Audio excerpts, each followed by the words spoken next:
Hello everyone. बस profit and loss को समझते हुए आज हम टाइप वन टाइप के क्वेश्चन करते हैं कि आपको टाइप वन के क्वेश्चन मैं कराऊंगा और आपके प्रैक्टिस के लिए मैं पीडीएफ भी आपको दे दूंगा। ठीक है, आइए देखते हैं इसमें किस तरीके के क्वेश्चन आते हैं।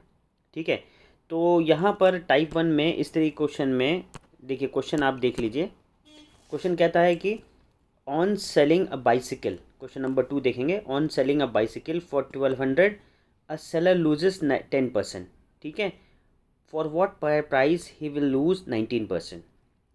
यहाँ देखिए, सबसे ज़्यादा इंपॉर्टेंट होता है प्रॉफिट एंड लॉस के क्वेश्चन में सीपी को फाइंड आउट करना। जब तक आपको पास सीपी नहीं होगा, आप ना तो इसका प्रॉफिट बता पाएंगे ना इसका लॉस बता पाएंगे। ठीक है, तो प्रॉफिट एंड लॉस वाले जितने भी चैप्टर्स रहते हैं, यहाँ मेन चैलेंज होता है कि आप इसका सीपी निकालें, और यहाँ चैलेंज भी आपके पास सीपी ही निकालने का है। तो सबसे पहले क्वेश्चन नंबर टू देखते हैं। क्वेश्चन नंबर टू में क्या क्या गिवन है। तो गिवन नंबर वन है, देखिए, एक है आपका सेलिंग प्राइस। सेलिंग प्राइस है 1200। ठीक है, और क्या गिवन है, और गिवन है लॉस परसेंटेज। ठीक है, लॉस परसेंटेज है 10%। ठीक है, अब मैंने जब कंसेप्ट पढ़ाया था तो आपको बताया था कि प्रॉफिट एंड लॉस किस पे होता है। प्रॉफिट एंड लॉस होता है सीपी पर, और यहाँ सीपी है नहीं मेरे पास। तो सीपी मान लेता हूँ कि यहाँ पे सीपी है एक्स। ठीक है, तो मैंने सीपी कंसिडर कर लिया एक्स। अब किसी चीज़ को 1200 में बेचने पर 10% का लॉस हो रहा है। लॉस किस पे होता है, सीपी पे। तो सीपी का 90% हो गया ना 1200 के, है ना भाई। इतने में बेच रहा हूँ ना, तो 10% का लॉस हो रहा है। तो 10% का लॉस किस पे हो रहा है, सेलिंग कॉस्ट प्राइस पर। तो कॉस्ट प्राइस क्या है, एक्स। तो एक्स का जो होलसेल 90% है, वो 90% हो जाएगा 1200 के बराबर, है कि नहीं है। ठीक है, तो यहाँ से आपका सेलिंग प्राइस फाइंड आउट कर लेंगे। ठीक है, तो यहाँ से सेलिंग प्राइस आ जाएगा, देखते हैं, 0 0।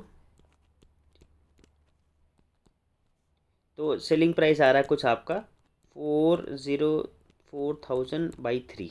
ये सेलिंग प्राइस है, मतलब उस आर्टिकल का प्राइस था 4003। और करेंगे तो पॉइंट में आएगा या मिस फ्रैक्शन में आएगा, इतना दूर नहीं जाएंगे। अगर अब what price he will lose 19%, what price, अब वो कितने प्राइस पे बेचे कि 19% का लॉस हो।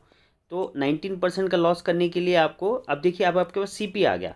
सीपी आ गया तो सब कुछ आ गया आपके पास। सीपी कितना है, 4000/3। अब मुझे लॉस करना है 19%, तो 19% का लॉस करूँगा तो इसका मतलब हो जाएगा 81%। ठीक है ना।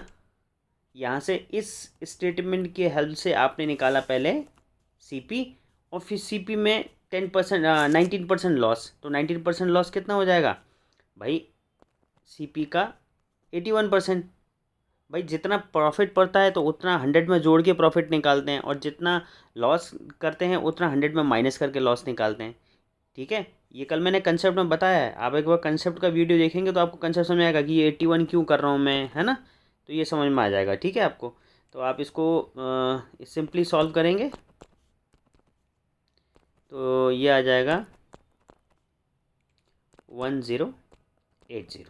ठीक है, मतलब जो चीज़ 4000/3 रुपीज़ की थी, अगर मैं इसे 1080 में बेचूंगा तो मुझे 19% का लॉस होगा।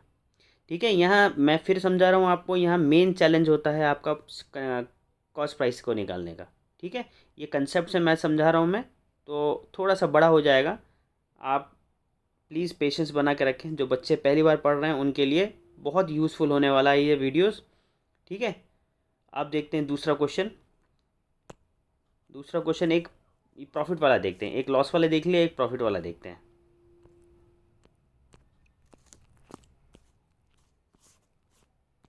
है वही, टाइप वही है। ठीक है, तो इसमें कुछ ज़्यादा घबराने वाली बात नहीं है। देखिए, अब क्या बोलता है, क्या बोल रहा है कि ये प्रॉफिट वाला क्वेश्चन ये है। A man sold his bike for 50,000 rupees at 35% profit. ठीक है, फिर वही चीज़, सेलिंग प्राइस कितना दे रहा है, 15,000। ठीक है, और प्रॉफिट परसेंटेज दे रहा है, प्रॉफिट परसेंटेज कितना दे रहा है, 35%।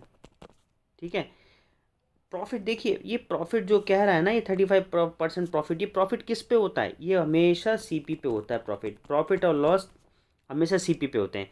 जैसे छोटा एग्जांपल समझते हैं, अगर मैं कहूँगा, सपोज़ आप लोगों से बोलता हूँ मैं कि मैंने किसी चीज़ को 100 रुपीज़ में बेचा, तो बताइए कितने का प्रॉफिट हुआ। आप कभी नहीं बता पाएंगे कितने का प्रॉफिट हुआ जब तक मैं आपको ये नहीं बताऊँगा कि ये मैंने कितने में ख़रीदा था। ठीक है, तो सेलिंग प्राइस मायने कम रखता है, मायने रखता है पर कम रखता है। सीपी पे फोकस होना चाहिए। जब भी आप प्रॉफिट एंड लॉस करेंगे, प्रॉफिट एंड लॉस चैप्टर करेंगे, हमेशा सीपी पे फोकस करिए कि सीपी कैसे निकलेगा। अब देखिए क्वेश्चन पे आते हैं। A man sold is bike for 15,000 rupees at 35% profit. ठीक है, मतलब देखिए मैंने बोला प्रॉफिट किस पे होता है, सीपी पे।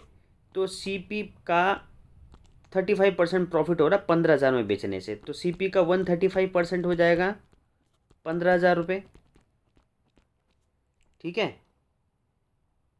तो यहाँ से आप सीपी फाइंड आउट कर लेंगे। सीपी को निकालेंगे, थोड़ा कैंसिलेशन करते हैं इसके अंदर।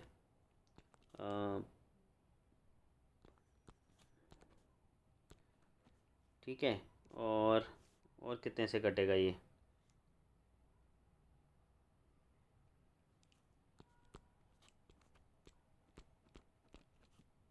तो ये आ जाएगा 1 2 3 4 5, ठीक है 9। तो सीपी आ गया इतना, unit 10 100 1000 10,000 lakh 1 lakh upon 9 rupees आ गया सीपी। ठीक है, अब किसने बेचना है, at what price he will lose 10%। अब कितने पे बेचे कि 10% लॉस हो जाए, तो 10% लॉस करने के लिए इसको करना का 90%। ठीक है भाई, ये सीपी आ गया ना। अब सीपी को ही प्रॉफिट करेंगे तो उतना परसेंट 100 में करना पड़ेगा, अगर लॉस पे करेंगे तो उतना पर माइनस करके उसमें 100 में करना पड़ेगा। ठीक है जी, तो ये आपका कैंसिलेशन हो जाएगा 10 टाइम्स, ये आ जाएगा 10,000 रुपीज़। ठीक है, तो जो चीज़ 1 लाख अपॉन 9 रुपीज़ की थी, अगर मैं उसे 10,000 रुपीज़ में बेचूंगा तो मुझे 35% का प्रॉफिट हो जाएगा। ठीक है, आई होप आपको समझ में आ रहा होगा। थोड़ा सा मैं आपको एक और चीज़, हल्का सा चीज़ बता देता हूँ। हम यहाँ क्या कर रहे हैं, ये प्लस प्लस करके क्यों कर रहे हैं। जैसे कल मैंने बताया था, छोटा सा एक बार फिर से बता देता हूँ। जैसे कोई चीज़ है 100 रुपये की, ठीक है, 100 रुपये का मतलब इसका सीपी है 100। अगर मुझे इसे 20% प्रॉफिट में बेचना है तो मैं सेलिंग प्राइस क्या निकलेगा मेरा, 100 इंटू डायरेक्ट 120%। ठीक है, और कोई चीज़ 100 रुपये की है और इसे मुझे 20% लॉस पे बेचना है, तो 100 का 80%, मतलब प्रॉफिट करूँगा तो उतना 100 में प्लस करके करूँगा, और लॉस करूँगा 100 में उतना माइनस करके उस डिजिट का आंसर निकाल लूँगा। ठीक है, तो प्रॉफिट में ये करते हैं हम, लॉस में ये करते हैं। अभी जो 2 क्वेश्चन करे उसमें हमने यही करा था। मैं PDF दे दूँगा आपको, प्लीज़ इसको प्रैक्टिस करिएगा। Thank you very much.